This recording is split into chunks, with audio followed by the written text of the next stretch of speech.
উনি হিন্দু আবেগকে দুঃখ দেননি, কষ্ট দেয়নি। উনি ভারতবর্ষে পবিত্র মাটিকে অপমান করেছেন। ওনার যে ইসলামিক কান্ট্রি ওনার ভালো লাগে, অর্থাৎ পাকিস্তান, সেই পাকিস্তান উনি চলে যান। উনি যে উক্তি করেছেন সবাই সারা বাংলা জেনে গেছে, সারা ভারতবর্ষ জেনে গেছে। ঘেন্না করছে একজন মেয়র পদে থাকা লোক ব্যক্তি, পশ্চিমবঙ্গের মন্ত্রী, কেউ সমর্থন করবে? উনি কি শুধু ইসলামের ভোট নিয়ে উনি নির্বাচিত হয়েছিলেন? যারা ইসলাম ধর্মে বিশ্বাসী, উনি হিন্দু আবেগকে দুঃখ দেননি, কষ্ট দেয়নি। উনি ভারতবর্ষে পবিত্র মাটিকে অপমান করেছেন। ওনার থাকার কোনো অধিকার নেই। ওনার যে ইসলামিক কান্ট্রি ওনার ভালো লাগে, অর্থাৎ পাকিস্তান, সেই পাকিস্তান উনি চলে যান। অবশ্যই মেয়রের পদত্যাগ চাইছি। এত বড় বাজে উক্তি করে কেউ মেয়র পদ, এটা বাচ্চা ছেলেও করবে না।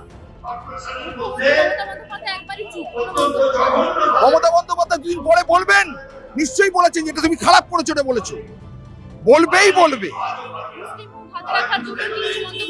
উনি কি মুসলিমদের ভোটে নির্বাচিত হয়ে শুধু এই মেয়রের পদে বসেছেন, না মন্ত্রী হয়েছেন? সবার ভোটে নির্বাচিত হয়েছে। একজন জনপ্রতিনিধি এরা মুক্তি করতে পারেন না, অধিকার নেই ওনার। উনি সংবিধানকে উনি নিচু করলেন। সংবিধানকে হাতে রেখে নমস্কার করে শপথ নিতে হয়, উনি ভুলে গেছেন। চলে যান। ওনার পাকিস্তানি ভালো লাগছে, উনি পাকিস্তান চলে যান।